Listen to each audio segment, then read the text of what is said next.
Yeah. Yeah, it's starting now. Right now we should hang out.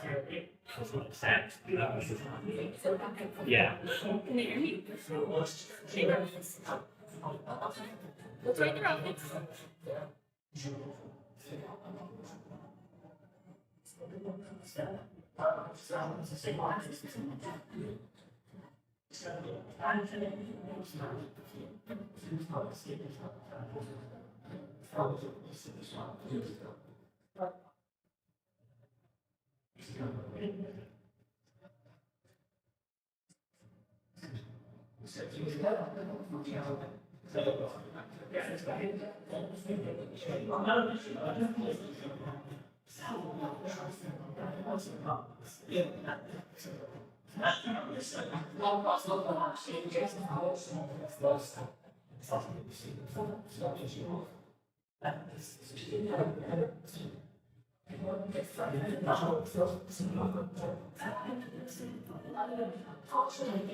You get me every time.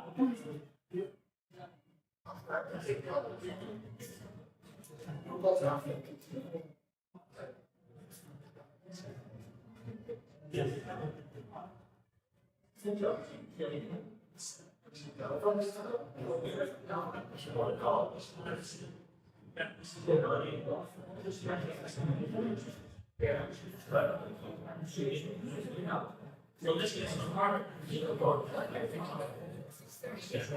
think so. This is live, so you know.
Huh? Is this camera? Hey. Are we gonna watch us walk up?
All right, ladies and gentlemen, 1, 2, 1, 2. If you can grab a seat, we'll get the show started here shortly. But first and foremost, I want to thank everyone for joining us. Welcome to AUVSI Systems Headquarters. All right.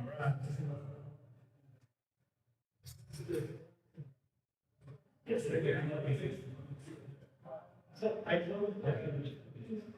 the food will be here at 7:15 p.m. sharp.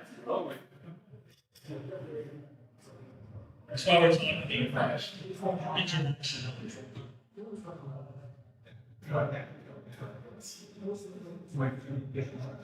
Can you guys hear us in the back? Everyone, say loud and clear. Copy, copy. Check, check.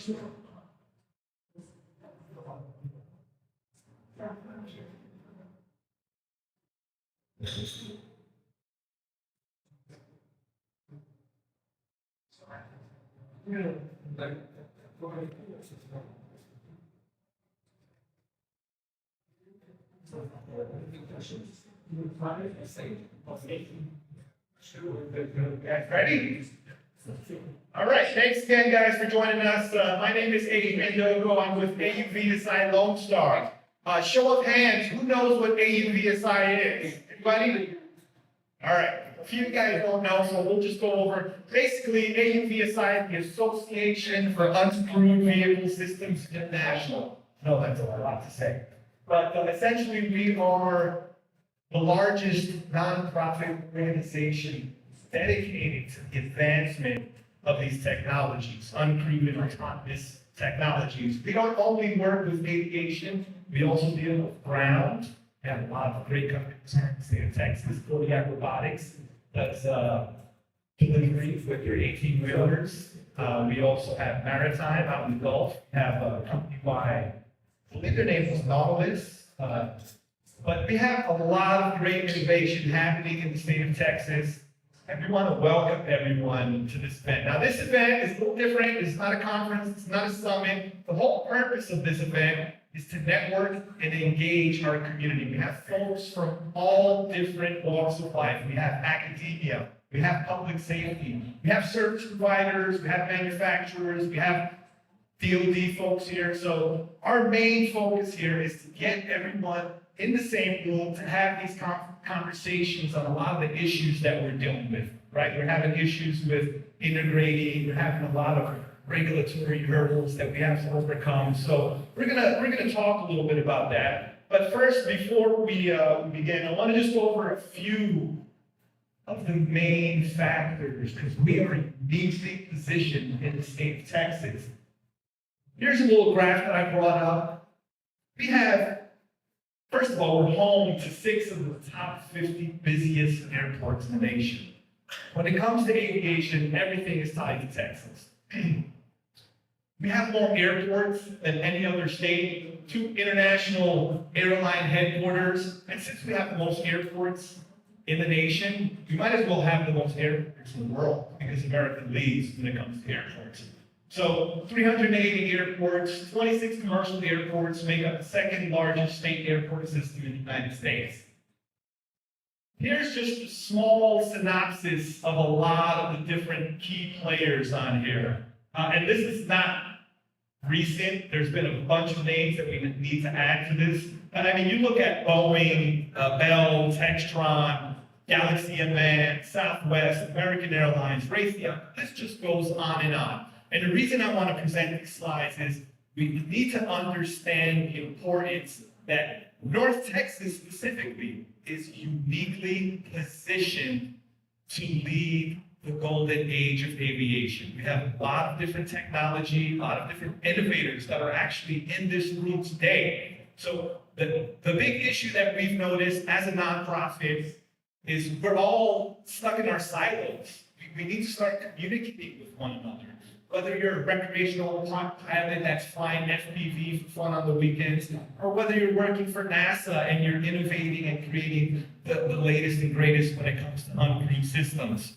So we want you guys to network. We want you to look around and get business cards and communicate with one another, because we can't do this alone. We have to partner with folks from the FAA. We have to partner with folks from the Council of Governments and all of the other key players that are in the industry.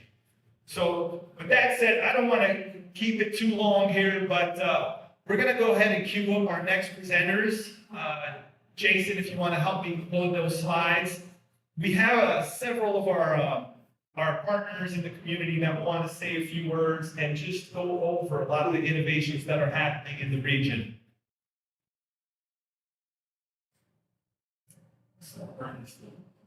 Yeah. Let's get something for sure. Same thing. Come on. All right, ladies and gentlemen, Ernest Huffman from the North Central Texas Council of Governments. Thank you so much, Ernest. Bang, bang. Bang.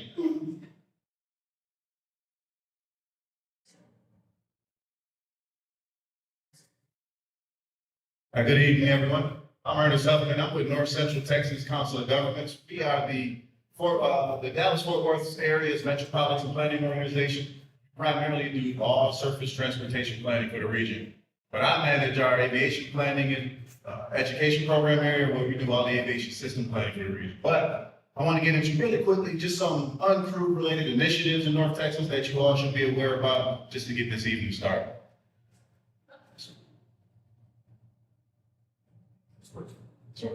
Okay.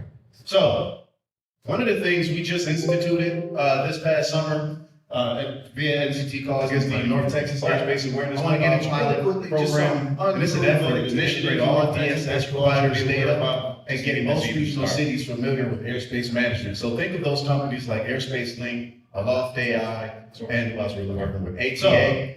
We want one of the things we just instituted this past summer hazards and TFRs known as the North Texas Airspace Awareness. I want to get into really quickly program, and it's an effort to integrate all DSS providers' data and getting most regional cities familiar with airspace management. So think of those companies like Airspace Link. Another thing is AI. Being that we are a regional, one of the things we just instituted this past summer hazards TFRs known as the North Texas Airspace Awareness. I want to get into really quickly program, and it's an effort to integrate all DSS providers' data and getting most regional cities familiar with airspace management. So think of those companies like Airspace Link. Another thing is AI technology. Being that we are a regional, one of the things we just instituted this past summer hazards TFRs known as the North Texas Airspace Awareness. Program, and it's an effort to integrate all DSS providers' data and getting most regional cities familiar with airspace management. So think of those companies like Airspace Link. Another thing is AI technology. Being that we are a regional, one of the things we just instituted this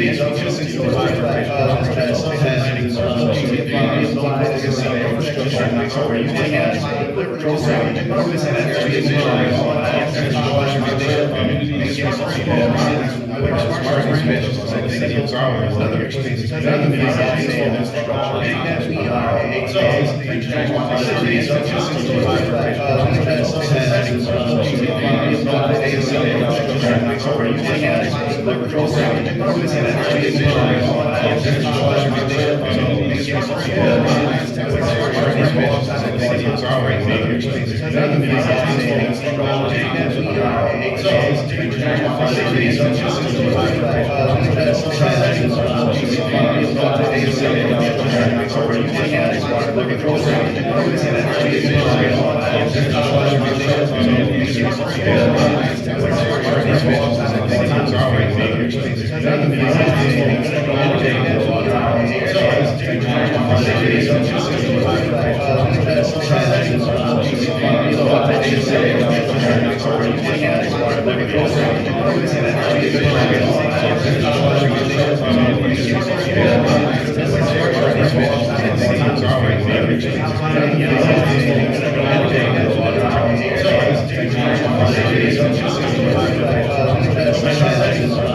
in North Texas.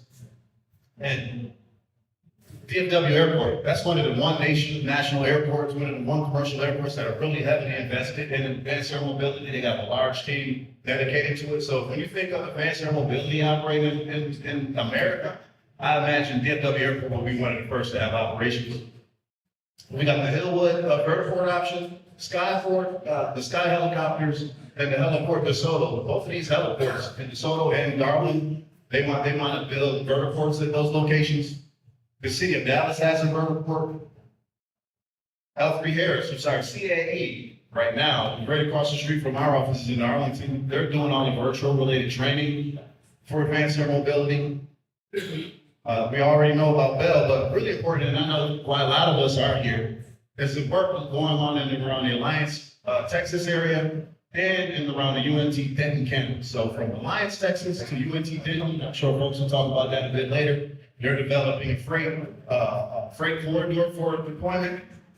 Folks with working on that at NASA, NCT Call, City of Fort Worth, et cetera. So infrastructure is being laid down there for this to be one of the first dedicated advanced air mobility corridors in the country. So two things that are coming up. Three things that are coming up that I think are important for this group to know about. I just got contacted by the Department of Transportation and their Advanced Air Mobility Interagency Working Group. And they want to host a community planning event here in Dallas with stakeholders like you in the room in January 2024. So we're organizing that now, but that Advanced Air Mobility Interagency Working Group that's hosted federally, it's got folks from the FAA, DOT, DOJ, all the acronym agencies working on that group. They all wanted to send on Dallas, and I hope to see some of you folks there. One of the other things in North Texas. So Most of you may have heard of the FAA's UTM key sites designation that they want to focus in and around the Dallas area. Just some intel on that. All the package delivery companies, there are 7, came to the FAA and said they have issues flying in the same airspace, so they want the FAA to help deconfliction procedures, infrastructure, planning, etc. So that FAA key site announcement, when they're talking about doing package deliveries here in Dallas, it's all focused on the FAA lending their IP to the drone package delivery companies just to help around deconfliction. But from our meetings with them in the near term, much won't come from that within the first year or so. But hopefully next year we're here, we'll have some more details on those FAA UTM key sites in their deployment. And last but not least, the city of Arlington, they're heavily focused on deploying advanced air mobility for World Cup 2026 in the city of Arlington. So I think our first demonstration of the technology or our first use of the technology may come during the 2026 World Cup in and around AT&T Stadium in Arlington, Texas. So stay tuned for that.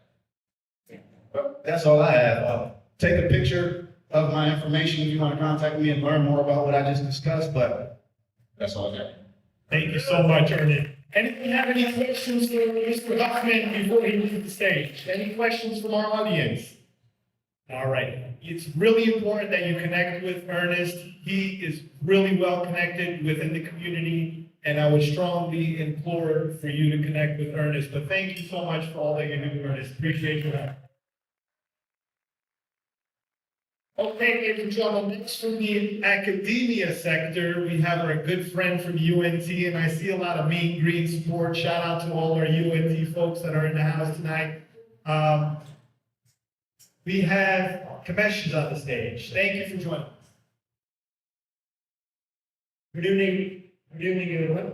I have a couple of my students here. They will make the real presentation.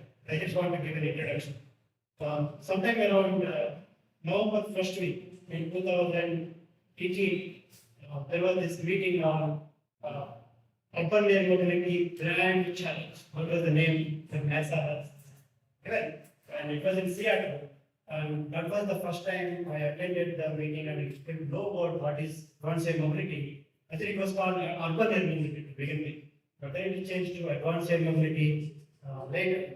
So once I attended the meeting, then I saw the value of what it can make, what kind of difference it can make in our lives. So I started working since that.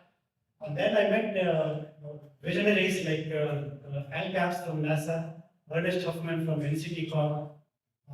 With all their support, I was able to bring 15 organizations together. And then we did a lot of simulations first, we call scripts, and it was NASA called that X3 project.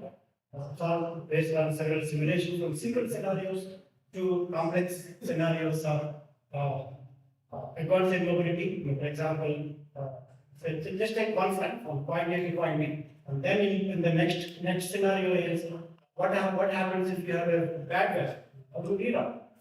And so with all this kind of scenarios being implemented or tested, and then finally we ended up doing a first ever demonstration in North Texas, in Texas actually. That's called Advanced Air Mobility National Campaign 1, with the support of a lot of folks in North Texas, for example, Wellflight, NCT Corp, of course NASA is the supervised this project, and several other companies like startup companies like Aviation, the CEO of Aviation is here, Buddies, Environment Experts, Amtech.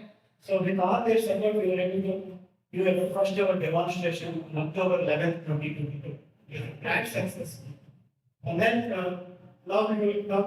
then I happened to meet Jason White. And together we were thinking, if you have a build like this, how do we use this for advanced air mobility? So our idea was, before you start flying commercially, we want to see You're right. how is the connectivity, how does the communication systems work.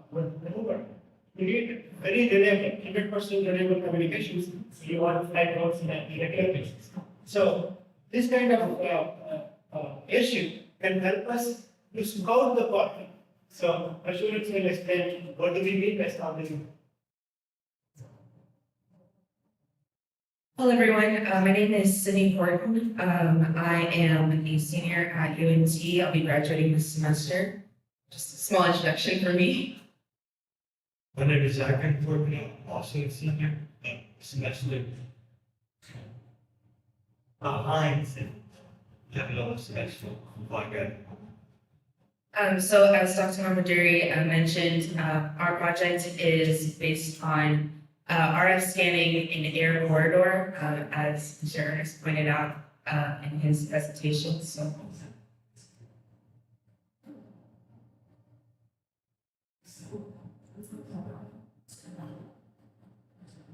Yeah, so we know that there's a growing use of unmanned air vehicles now, and also the implementation of 5G cellular network. And so what we were trying to do with the entirety of this project is how do we implement these two things at the same time? And so just as we're discussing this project, we want to point out that the premise was to lead the development of air corridor connectivity for vehicle-to-vehicle communication, that being UAVs or drones.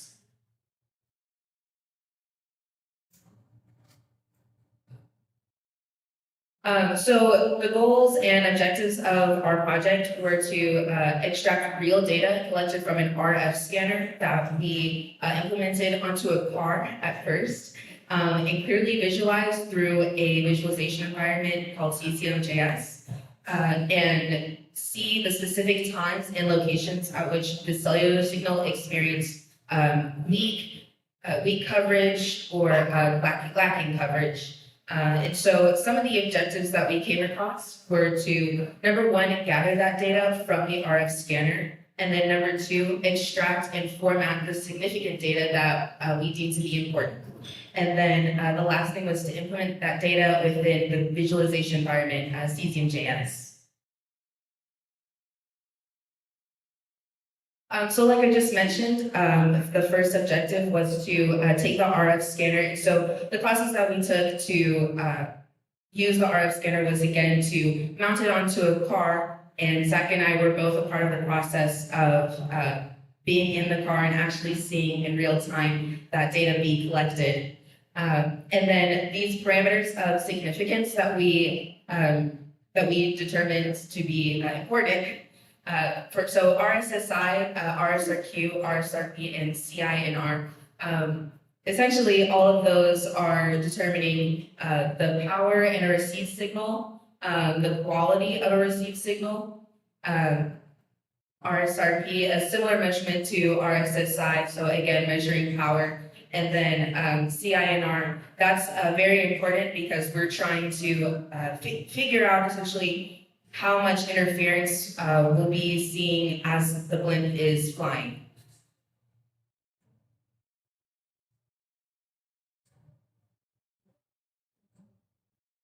Yeah, so basically, what Cindy is saying is that we had to first collect the data, then we had to process the data.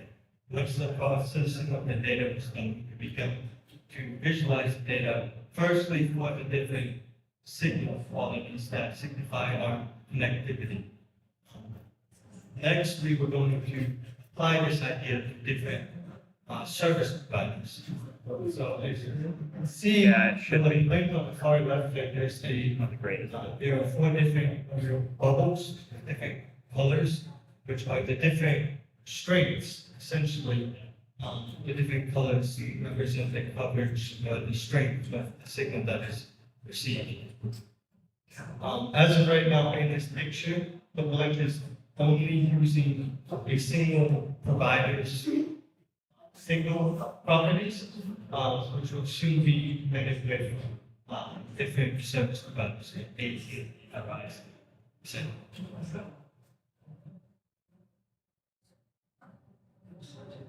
In order to do this, we actually been using using JavaScript.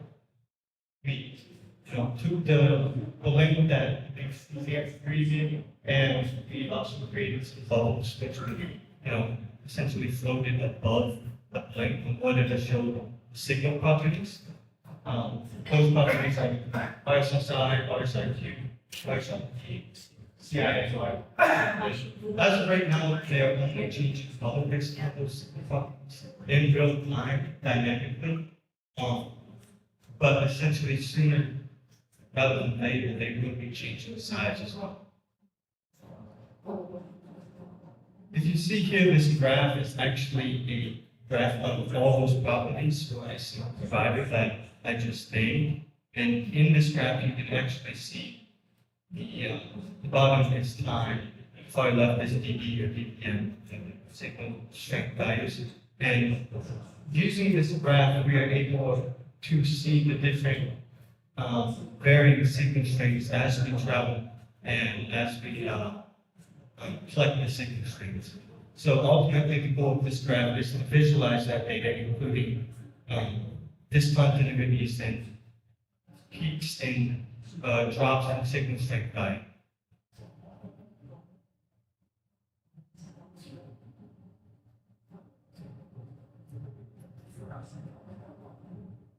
So based on the graph, so I'm not sure how everybody can see the graph out there, but if you can see the RSSI values experienced a really large peak. And there's also, I just wanted to mention that there's a discontinuity happening towards the end of gathering our data. And that can indicate several things. One of those things could be interference. Another one of those things could be a potential switch between 4G and 5G. So I just wanted to point that out. So we were able to successfully gather this data, format it, and put it into cesium JavaScript. And that was really, really great. So we were able to prove the capabilities of the RF scanning method. Again, because we were able to determine all of the significant values that were mentioned, we were able to clearly visualize both the time and location at which the signal experienced a drop or we experienced lacking or no coverage whatsoever. Yes.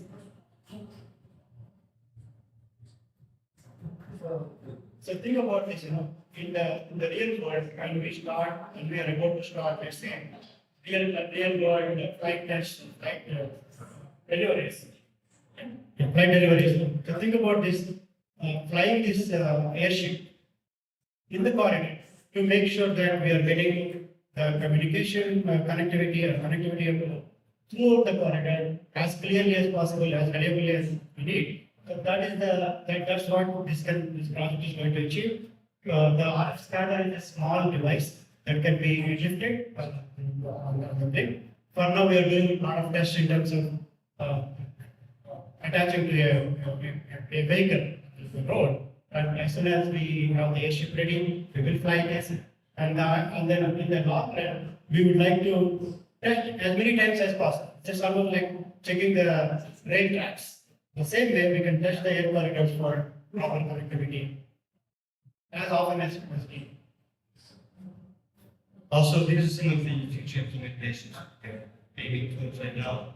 In our visualization, you can see the bubbles assigned instead of two different qualities of a single provider, the bubbles are assigned to a bubble per provider, which is the signal strength of that provider. We're also going to see the change of the size for the bubbles. We believe it will be better than not going to see color. It's easier to interpret a size change. Also, we would like to see 5G base stations depending where the signal is arriving from. And then we would also like to create a heat map as the visualization and receiving the signals is taking place. We would like to acknowledge both Galaxy and Dr. Nader. Dr. Nader's goal is to scout corridors, and with this we can achieve that, as well as Galaxy for working with us and helping us to scan corridors with their drones and receives data for us to visualize this. Thank you. Any questions before we move forward? All right, folks, well, dinner has been served, the barbecue is here, so we still have another 2 or 3 presentations that we want to go over. But in the meantime, if you'd like to help yourself to the, let's say, dining room, we have dinner served, so please don't hesitate to help yourself. We got some local barbecue here from Rudy's. We also have vegetarian and vegan options, but please make yourself at home, and then we'll circle back in about 15, 20 minutes. Thank you.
I'll look it up.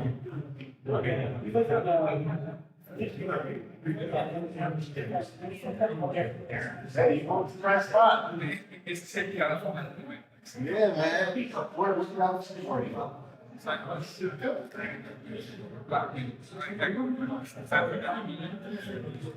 And so I don't think I'm would be happy if they started here.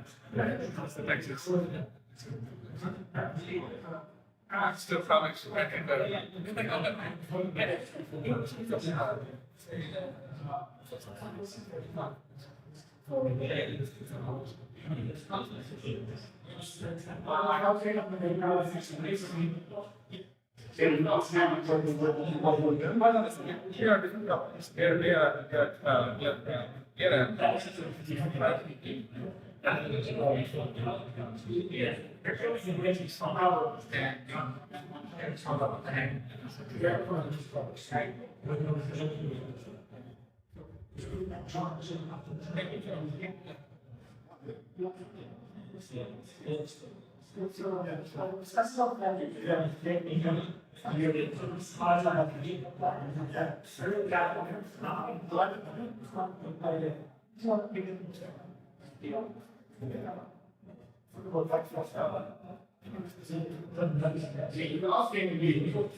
So it's a lot.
Sure. Let's talk about that.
So you're going through this. What it sounds like we're getting a lot of information.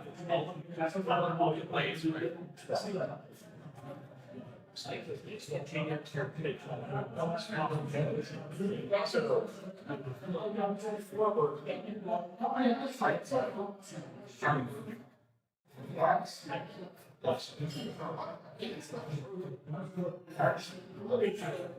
So push forward ideas and action change the system. So it does change the effect on as far as stuff, it's not getting out ground.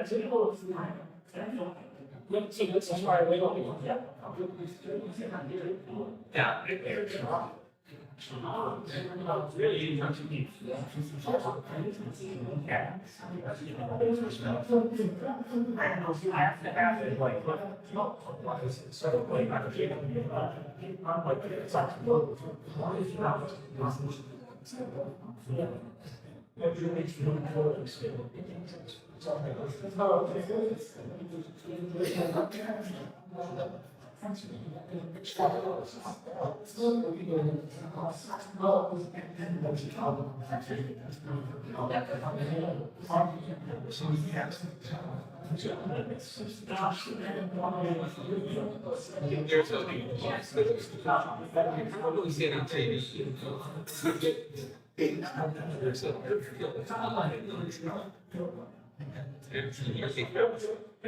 So it's about the size. That's it, but it's a proper one. It's going to the different.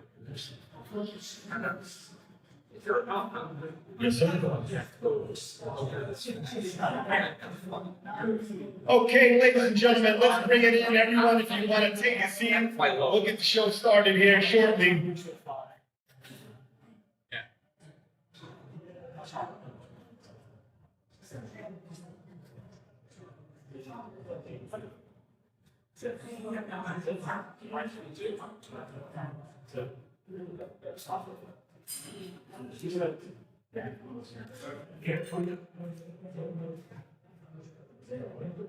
Okay, we'll make this painless, guys. We have a couple more presentations to go, and then the party can begin. So next up on deck, we have our public safety team that's going to briefly discuss how they're using uncrewed technologies to save lives. So if you guys want to bring it in, we'll get started here shortly.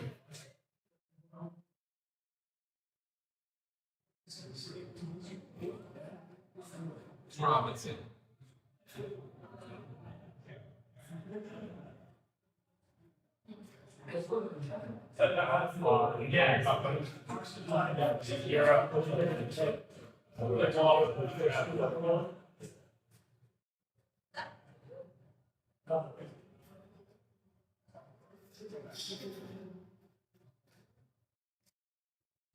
All right, folks, we hope you enjoyed the meal tonight. Next up is a really critical part of our community. Public safety has really shown that they are using these technologies to save lives in day-to-day operations. So we want to give a warm welcome to Travis from the Public Safety Man Response Team. Travis?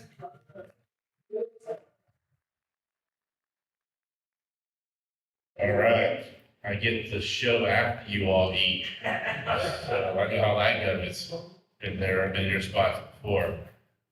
So a little bit about me. I am the emergency management coordinator for the town of Malone, Denton, Texas. And my journey to drones was watching some of my counterparts during a storm. So they're just kind of ran forward, and here I am today. I'm the current chair of North Texas Council of Governments UES working group through the Emergency Preparedness Department, and I'm also the chair of man response team with the group there. So we're kind of one and the same, but a little bit differences in there.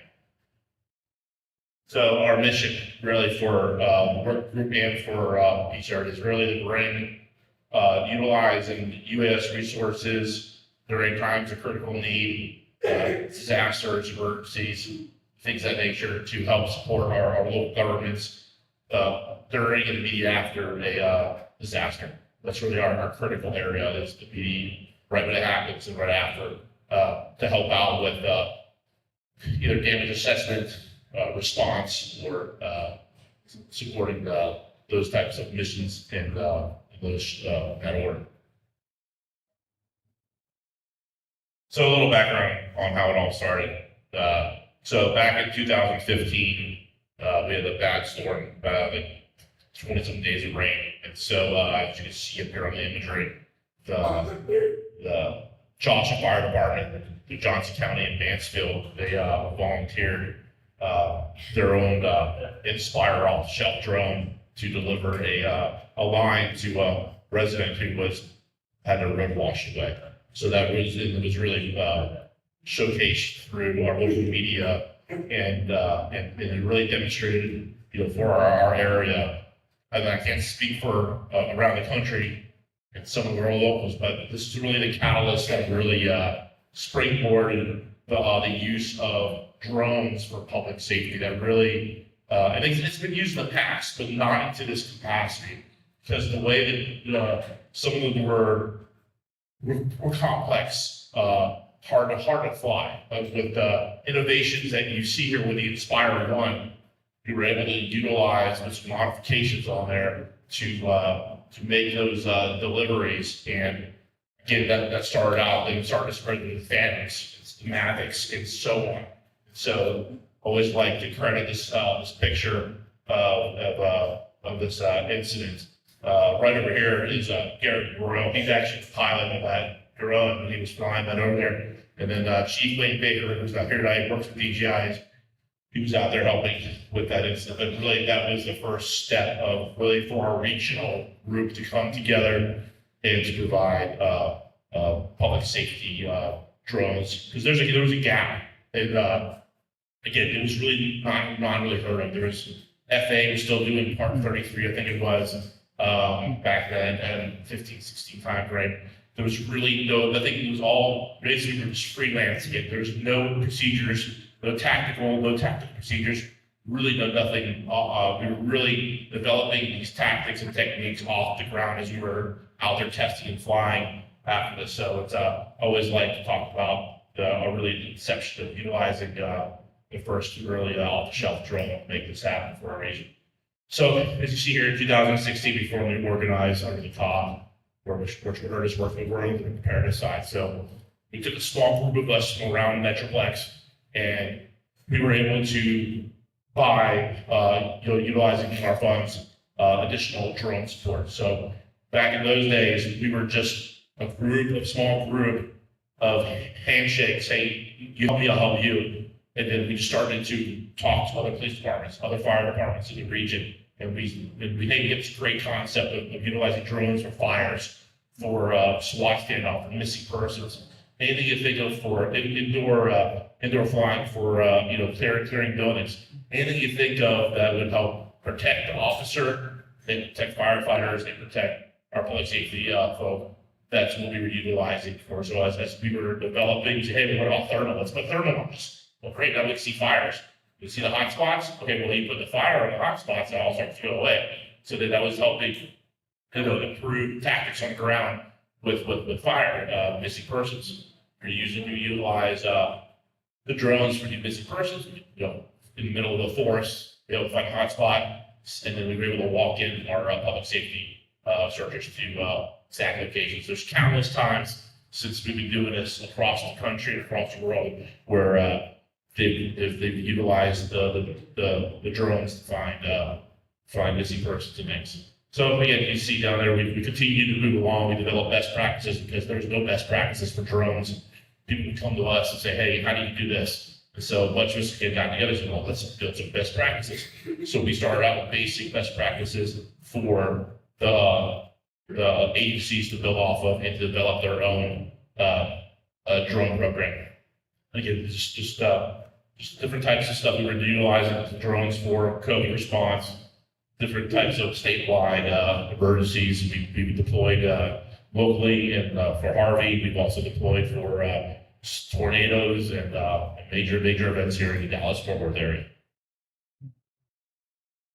So this is our current makeup now. We've got about 46 members in about 26 jurisdictions that are part of it, and then we have 4 others. As you see, we're sprinkled out. The members are sprinkled out. Those are just like active members that are actually part of the team. But the real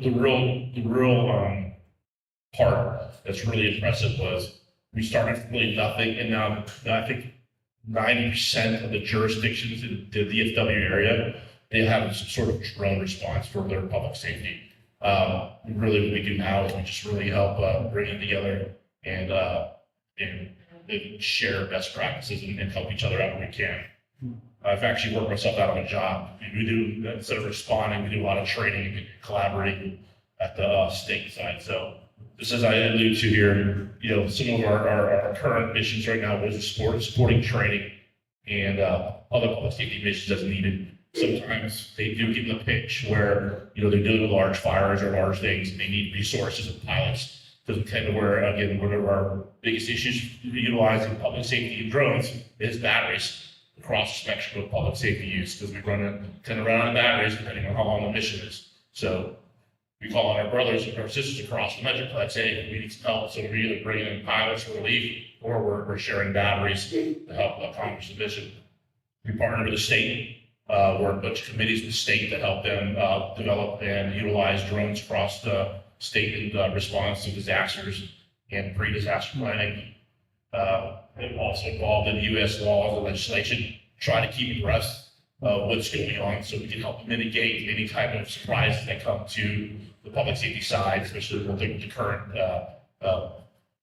atmosphere of drones, not just in the U.S. but around the world, and how they're being utilized, especially looking for the counter drones and the way they're delivering munitions and things like that across the world, especially overseas. So we try to be abreast of what's going on and to help guide the legislators into making the right decisions, because we're the guys that are on the ground that are flying these things. They just see the wave tops, they don't understand. So we try to educate them. And AUVSI has been great. Adrian and his group there have been really helpful, especially in our region, to help mitigate a lot of the stuff that's happening across the country. So we do enjoy the partnership with that. And just along with the FAA updates and other technologies, since I handle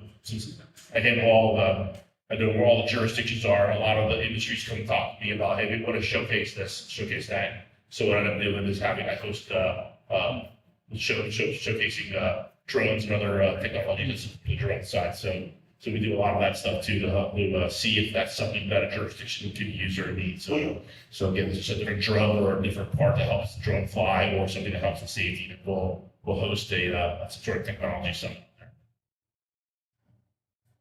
So really, that's kind of it in a nutshell.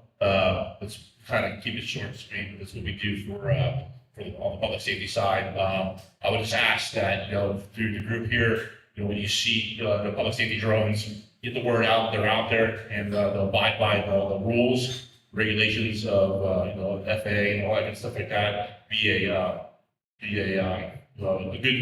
good ambassador. We don't want anybody having road drones flying around and doing something they're not supposed to do, because that's also highlights the negativity of the drones, which we don't want. Then we want to have, be good stewards of the industry and continue to move forward with this great stuff. So that's all I have. That's it. Thank you, Travis. And then another great point that Travis brings up: when you see public safety officers operating, whether it's wildfire, search and rescue, we don't want to endanger those operations. So please, as Travis stated, keep your drones on the ground when public safety is utilizing their drones to save lives. But fantastic work that our public safety entities are doing, utilizing these technologies and saving lives. I mean, the use cases are incredible. We've seen folks utilizing drones to deliver defibrillators to resuscitate people. We've seen drones in search and rescue. So we really want to pull at those heartstrings and educate folks on why these technologies are so important. Another thing we need to do is educate our legislators and our rule makers. A lot of people don't understand. They just really don't know any better. I mean, we're all geeks and nerding out about drones and stuff, but these legislators, they've never even seen a drone in real life. So this is one of the things that AUVSI does really well. We're excellent at educating, advocating, and collaborating with communities on developing relationships with rule makers, legislators, etc. But the next person here is extremely important. Scott Stoffman, I want to introduce him. He does a lot of the stuff. So a lot of people don't know about AUVSI, but the things that we're really good for is working behind the scenes and educating on lawmakers and legislators. And I'll let Scott talk about it a little bit. But Scott, thank you for joining us. Thank you, Adrian. Thank you, Jason and Tony and the Galaxy team for providing us a great space to be able to have an event like this. And to Adrian and Jared and Chris and Anthony and Yoshi and the AUVSI Lone Star team, and I appreciate it. Mark as well. Anybody that I forgot, I'm sorry. My name is Scott Stoffman. I'm a senior manager for government affairs for AUVSI. I used to be a chapter leader here for the Lone Star chapter after being a drone service provider myself, during my training. So I've really been able to get involved in the advocacy and government affairs and lobbying side of what we do with drones. As Adrian mentioned, there are a lot of people that are interested in what we do, but don't really understand what we do. So we have to work really hard on the public education and public acceptance side of what drones and other rescue technology can bring to the country. Adrian gave a little bit of a background about what we are and what we do as an association, but most people don't realize that AUVSI has been around for more than 50 years. For a long time, we're really an events-driven organization. We have an annual conference every year, Exponential, different spots around the country that brings together a lot of industry, OEM manufacturers and users that get to see what is the latest technology, as well as a lot of educational sections that talk about latest updates on what people are doing with drones, where the legislative side of things are going. And our next conference is going to be in San Diego in April. It should be a great time. But I don't want to go over too much what Adrian's already told you about what we do at AUVSI, but just to give you a little bit more of an idea of what our makeup is as an organization. We work with people in the commercial side, people in the defense side, and people across all modes of use case around autonomy. So ground, water, air, if there's some sort of autonomy in that system, we work with those kinds of companies, right? So there are a lot of people that are doing interesting things in the maritime environment that are doing things like autonomous taxis, autonomous trucks, as well as smaller drones, package delivery on up to advanced mobility and electric takeoff and landing aircraft. So there are a lot of exciting things that are happening. Here's a little bit of an idea of some of the kinds of members that we have as an association. We are a consensus-based organization, so we have different advocacy committees. And the members that sit within those advocacy committees help drive what it is that we work on, what it is that we speak to. So when we say consensus driven, these are companies that outside of the walls of AUVSI are blood sport competitors. And they're out there trying to get after each other, win contracts against each other. But when they come and work with us, they're there to try and find a collaborative solution. So we work together on what the messaging is, what are the really boiling down the issues to a way that makes sense, that everybody's on the same page with, so they can go and talk to the Hill, they can go and talk to local and state lawmakers to help them understand what it is that we're working on, what it is that's important to us, and how it is that they can help enable the work that we're all doing. So we've been really working heavily as an organization, shifting more towards advocacy as the main focus and driver of what we're doing. We still have the trade and exposition shows that happen, but our main focus is advocacy. So on the air side, if you're not aware, every 5 years, the Federal Aviation Administration has reauthorization. So this is essentially the funding legislation that helps actually do everything that the FAA has under its jurisdiction, whether that's air traffic control, airport improvement, understanding within the FAA, there's the UAS Integration Office, which they are in charge of granting any waivers or authorizations for drones. If you're seeing somebody who's doing package delivery with a drone, some of those drones are more than 55 pounds, like this is more than 55 pounds. You have to get an exemption to be able to use that. The sort of base rules under Part 107 for drones, you can't have something that's over 55 pounds. You can't fly above 400 feet. You can't fly over people beyond your visual line of sight.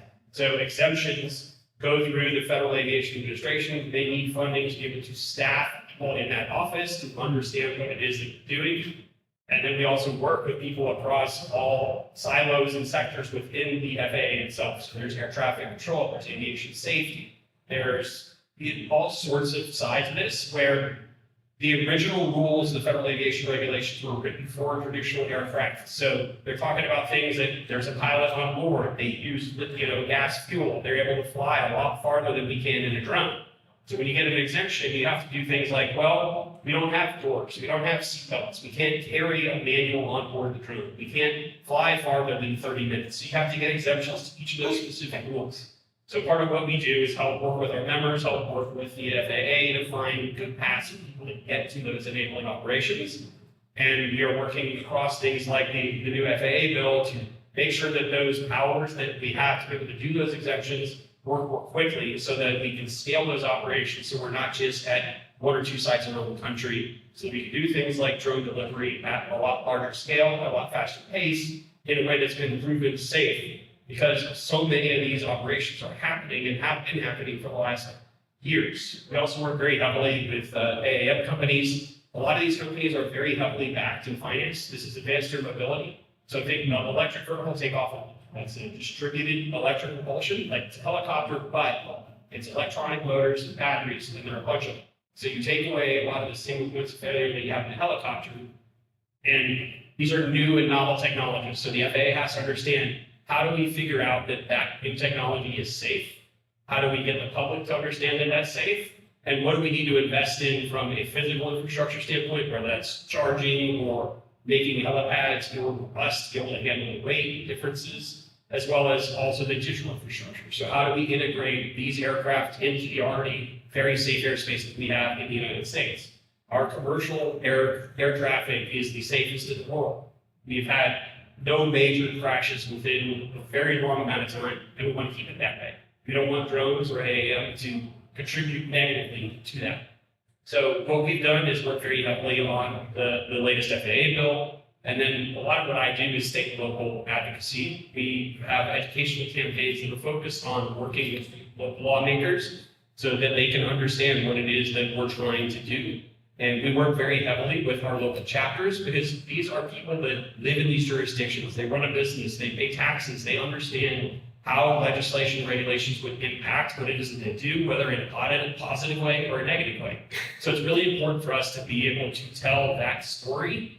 It adds a human element to this discussion that we're saying, and it also lets us be productive. So we're not just coming in there and saying, hey, we don't want to do business here because you're going to put this bad regulation in place. We'd rather come to them proactively and say, here's good things that the industry understands and would like to have and be helpful, and why it will help your constituents in your city.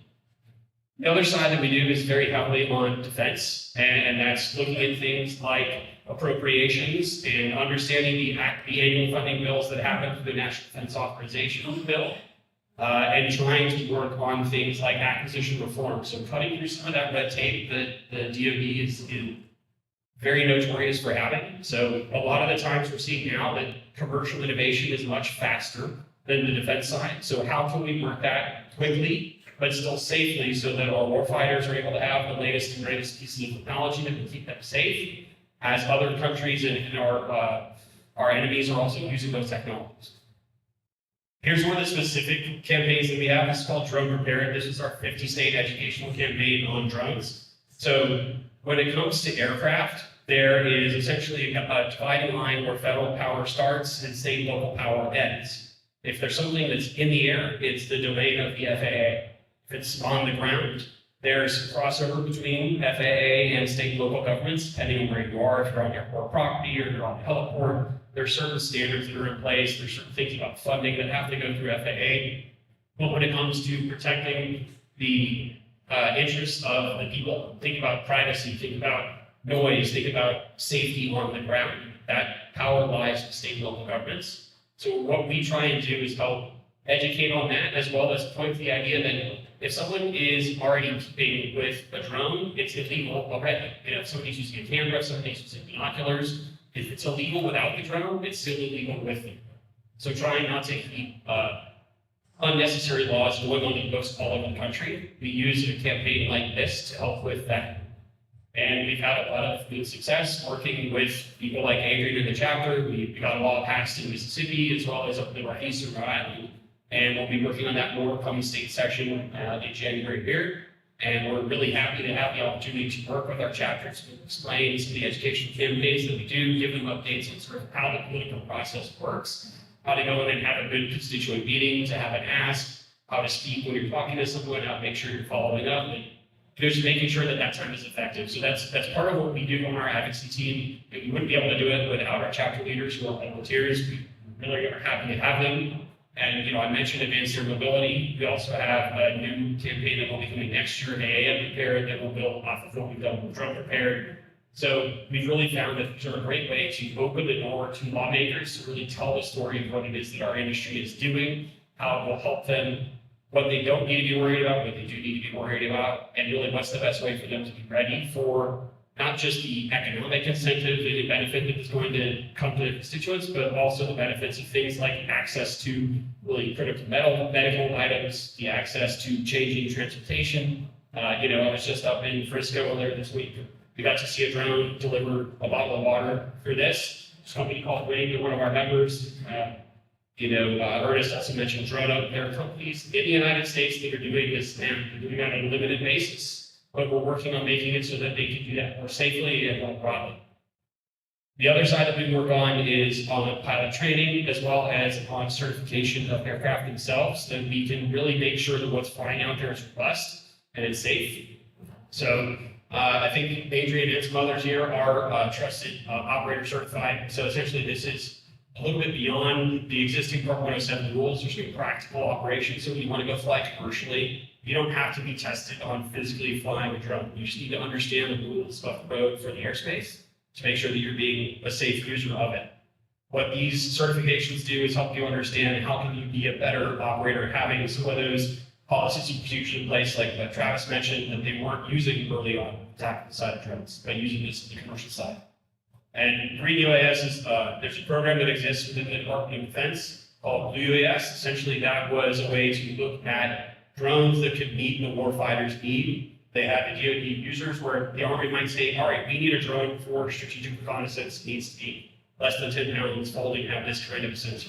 They had limited funding for that program, so they only put a small number of drones through that. Through our partnership, AUVSI developed Green UAS to allow commercial operators to go through that program and put the sampling approval via penetration testing, via cyber, and via also looking at their supply chain and where they're sourcing parts from to make people comfortable with it.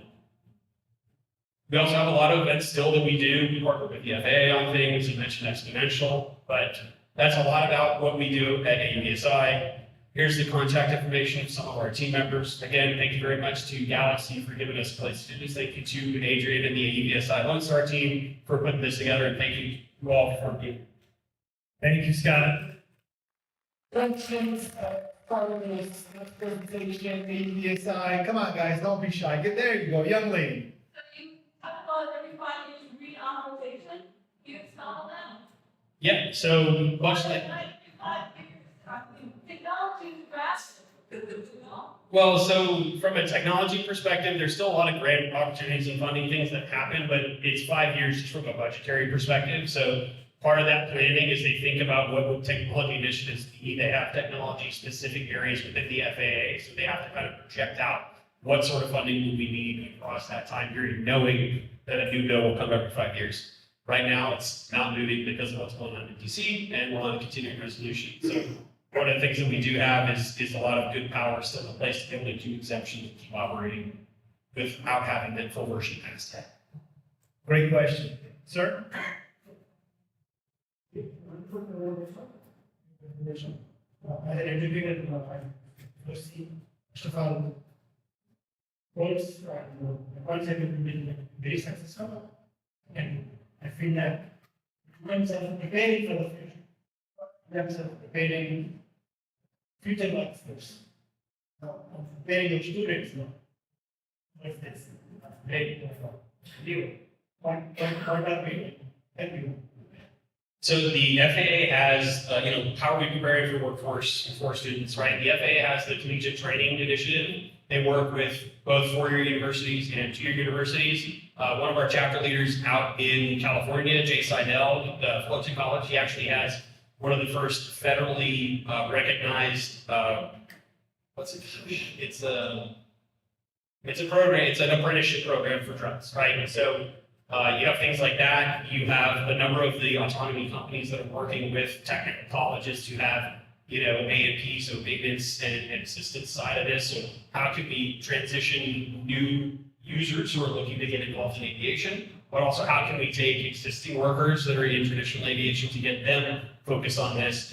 We have a lot of new production that's being put in place, whether that's batteries for electric vehicles like the ground side, But then also we just have a number of two of the AAM manufacturers have announced plans, or actually three, in Georgia, in Ohio, and in Vermont. So there are jobs that are coming, and they're going to need specialized people that are interested in this space. So I think a lot of that is also being driven by the companies themselves, looking at where should they place these facilities, and they work very closely with economic development corporations in states.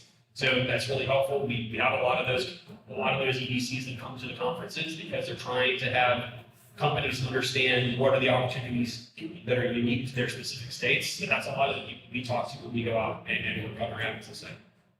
Yeah, and I want to piggyback on what Scott said. There's a lot of things that are happening here locally in North Texas. Ron Olson was here earlier. He's been doing a fantastic job on hosting the Bell Vertical Robotics Competition that really, invigorates the future workforce. But, not only am I volunteering for AUVSI, I'm also volunteering as the lead FAA safety representative for the FAA. So we host on a monthly basis, every first Sunday of the month, we call it Drone Church, and everybody comes out. And we have people that never flown drones, we have people that have flown Predator, Reaper drones, but exactly, that's a great question. We need to start developing that future workforce because that's a void we definitely want to fill. Great question. Appreciate it. Any other questions before we move on to the next? Young lady?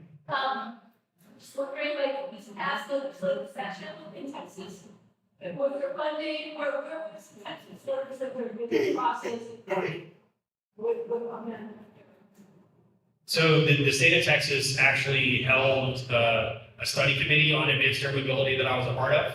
I think funding is still early. One of the things that we're working on at the federal level is to get airport improvement funds, stuff that Ernest and others like him are able to help talk about getting pushed out there. So allowing for infrastructure for these projects to fall under that. So that's money that gets collected by gas taxes, by takeoff and landing fees of traditional aircraft, and finding a way that how that fits into the existing infrastructure.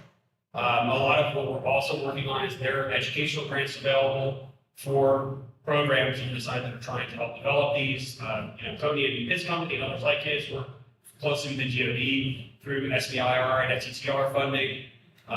Then we're also working on some initiatives around some of the Partnership for Drone Competitiveness on finding ways to incentivize manufacturing here in the United States, whether that's through tax incentives or grants and things of that nature. Texas specifically, I don't think had anything around funding, but they did have a law that would have been kind of problematic for drone operators around airports. And so some of the local action that we took was speaking closely with lawmakers, speaking with airports, make sure that commercial operators are still okay with law.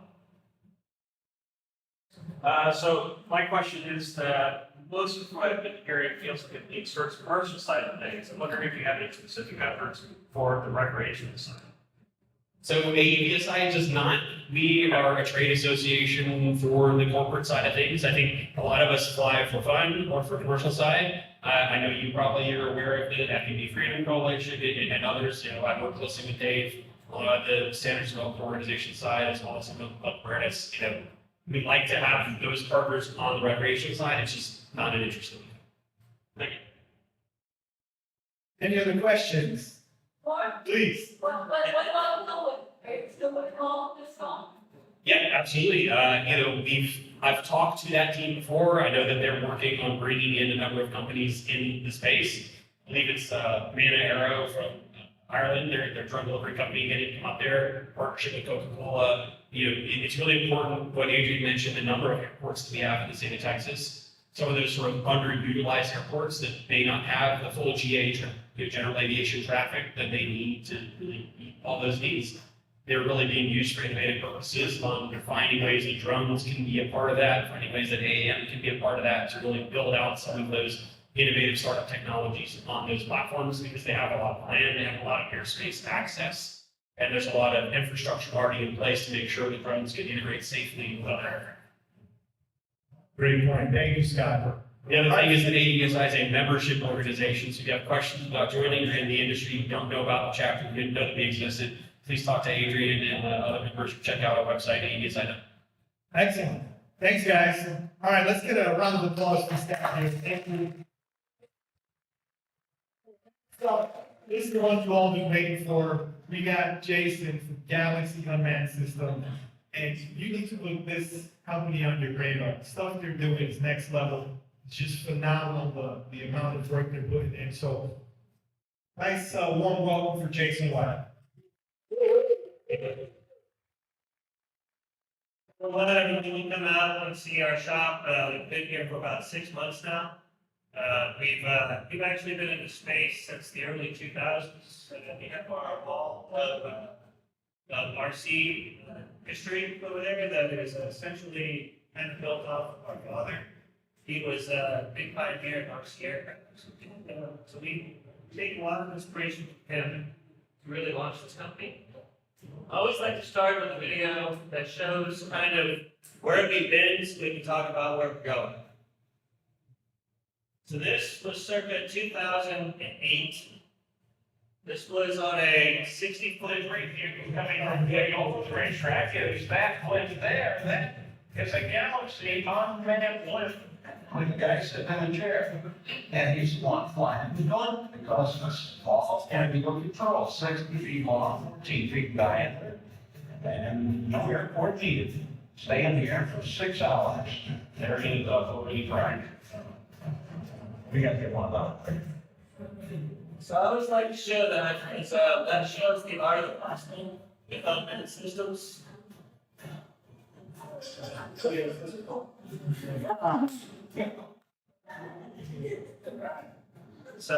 we're doing that. So the reason we show that is because that was 2008. This is in Dallas Executive Airport, right down the road. We were fully remote piloted. This is our 75-foot production model that was based off that 60-foot you saw doing live sports broadcasting. And this was flying patterns, squawking transponder, working with cooperative aircraft, in row display. This was class D, class G, D, D.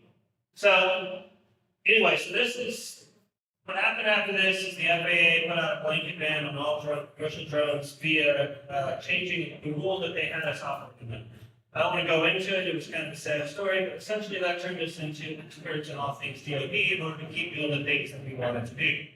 Which leads me into where we are now, working with AppWorks contracts, trying to essentially take our proprietary traction remote pilot systems, make them fully autonomous, in order to help realize actual airspace integration.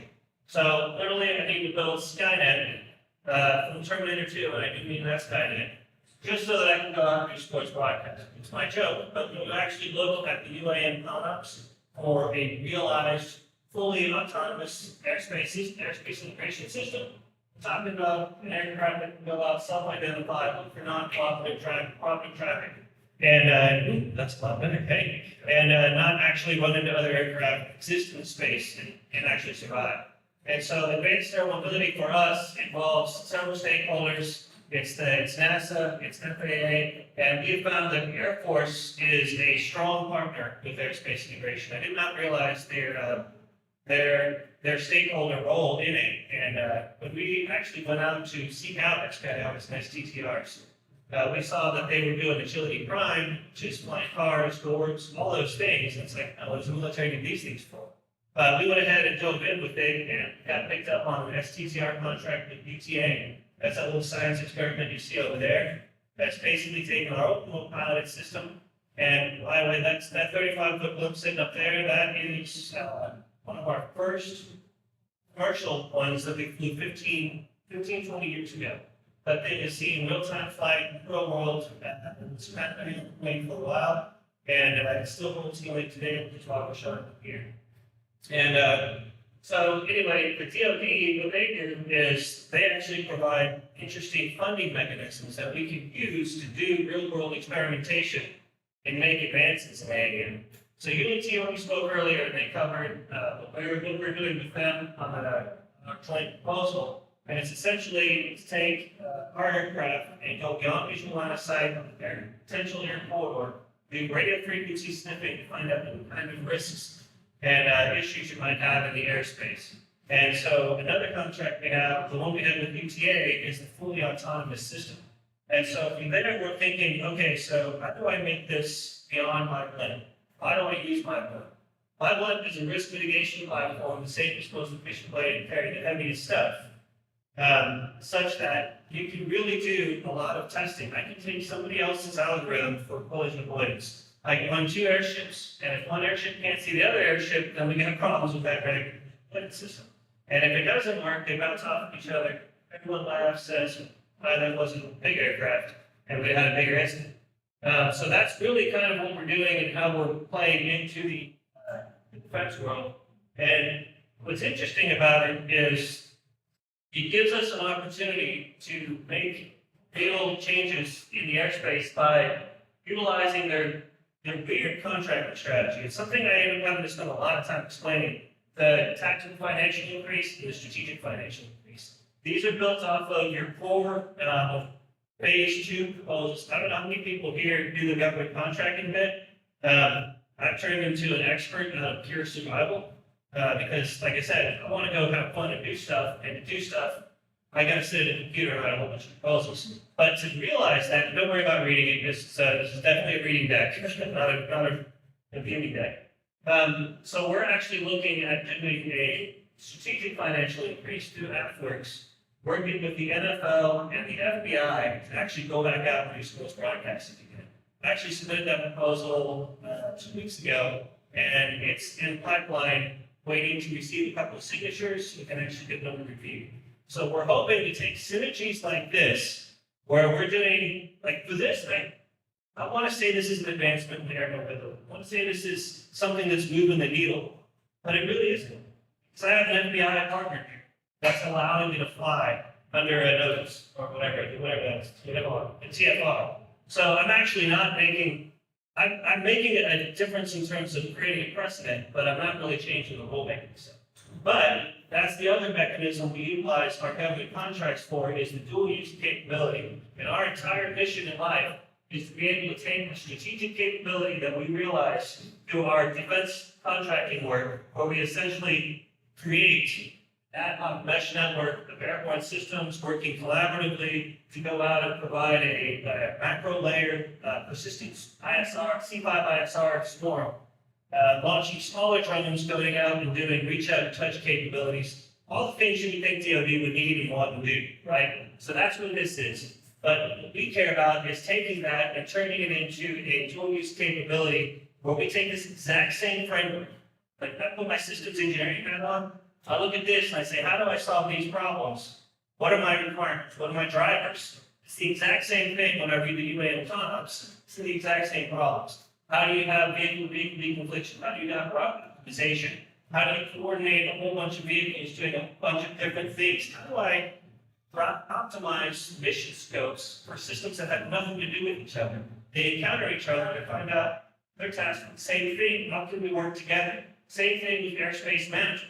If you've got several vehicles trying to get to a vertiport together, you can pre-coordinate that if you have a living system of airborne platforms that are all communicating and all translating this information. That type of stuff, we call this this is something Patrick coined for me, is a persistent airborne laboratory, where we take this screen and we fly it around and we can fly for days, weeks, and do real-world experimentation and validate other people's items, other industry players, controllers, algorithms, flight controllers. That's one of the things that we did for Bell Helicopter, is we provided basically a surrogate platform so that they could do whatever testing they wanted. It would take off, get off point, flip the switch, and they would do whatever they wanted. So for us, that flipped the switch and said, okay, well, why don't we do the same thing for airspace integration? Let's take airships, let's run them out in space, not worrying about my proprietary black holes, not trying to be the first mover, not trying to block anybody out. Bring other industry in and say, look, I want to fly your controller on my platform, and I want to see if we can actually use it for PSU.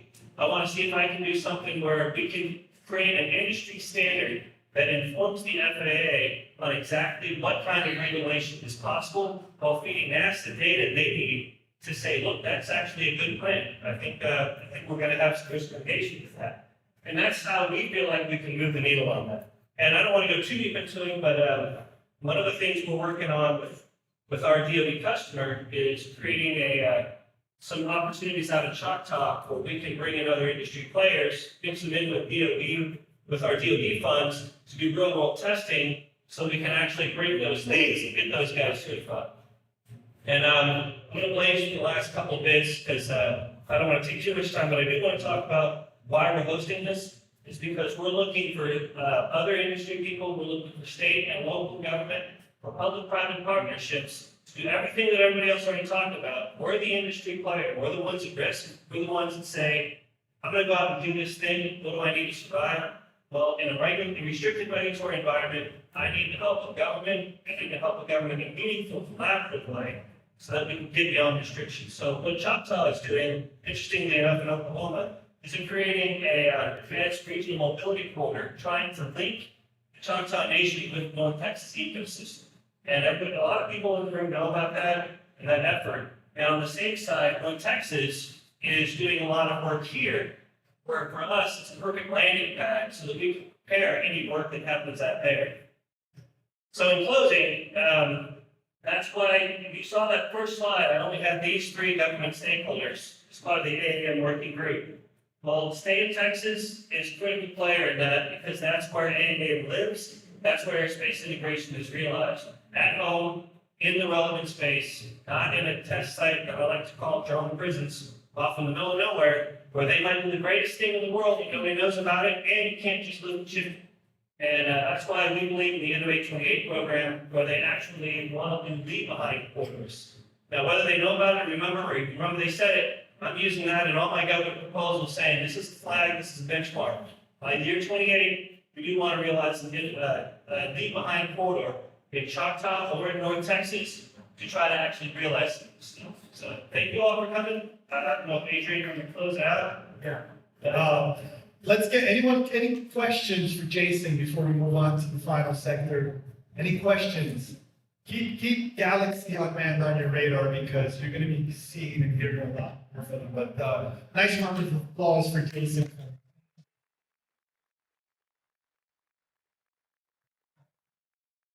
Okay, we'll try to wrap this up here shortly, but every year we give an award to our outstanding community members. We have several alumni from previous years. Ernest was one of our award winners, but we like to award or reward people that are doing above and beyond to really establish the uncrewed community in North Texas. So for this year, we have 2 awards. The first award, we'd like to recognize Mr. Mark Colburn. Mark, if you'd like to make your way to the stage.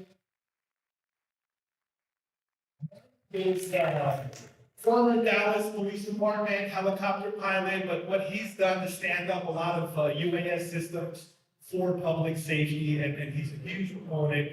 We want to recognize, we used to give out statues and awards, but I think this is more fitting. So this is the AUVSI Lone Star Blue Label Whiskey for you, Mark. Thank you for everything you do.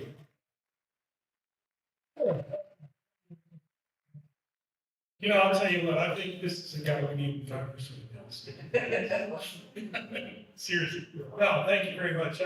I'm still a reserve with Dallas. I stayed on to help them get a drug unit started. And I'm really proud of the program. I had a 2-star chief come up to me a couple of nights ago at a reserve meeting and say, hey, you guys out there are doing a great job. Keep up the great work. And, you know, when you get a 2-star chief, it comes up and says that to you. And so that's a pretty big deal. But the whole focus of our program at Dallas is officer safety, de-escalation. And that's our motto. That's why we use drills and so we do a lot of entries with specific drilling first. So the SWAT team kind of, you know, brings their risk level down. And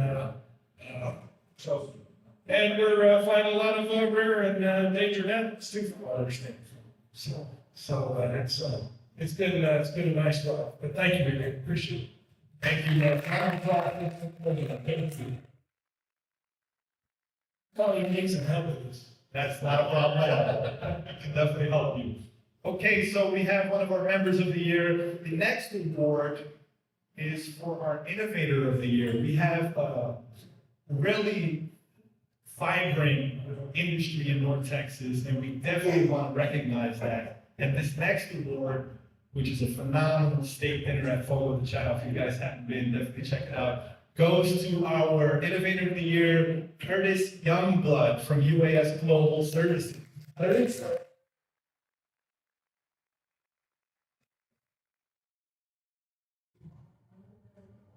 Thank you. Anything about that? Yeah, also, I don't have any presentation or anything, but I want to say thank you for inviting me to go. I've got my helicopters here to show the Yanson and the Sakura. Anybody have any questions about them? You have any answer anything? I've been kind of staying in my little corner for many years, developing these platforms. So a lot of the guys I've seen around following online, but I actually haven't personally met a lot of the guys. So I'm glad to be able to come out here and actually talk to everybody. So looking forward to some more discussions later on too. So thank you. All right, folks, well, that wraps up the technical side of this outreach event.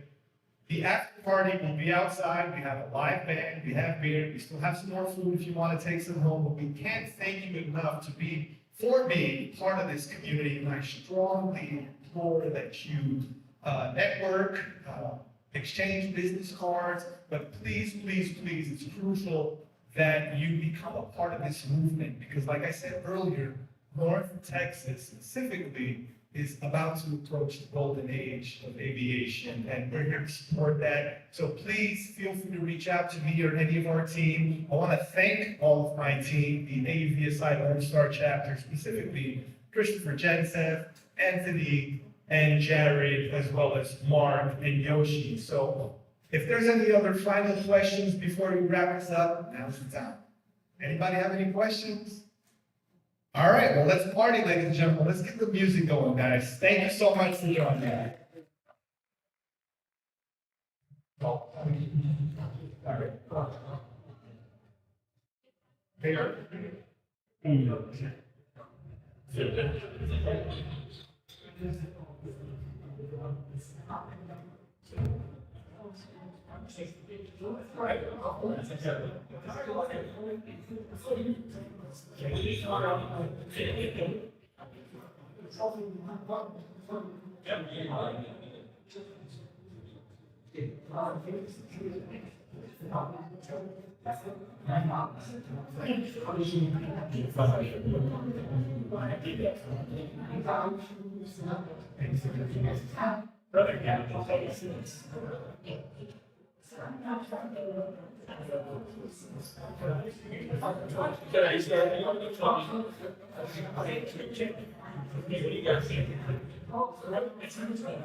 You're ready to fly.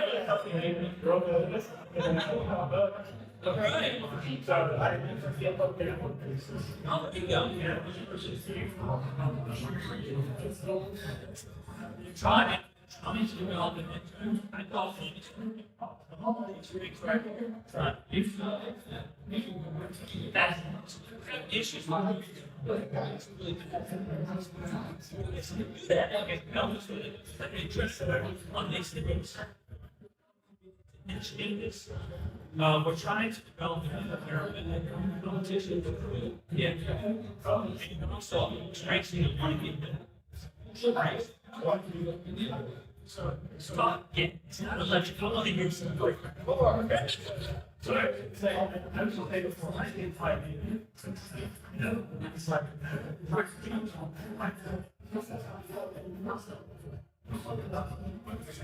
I said, finish out. So, well,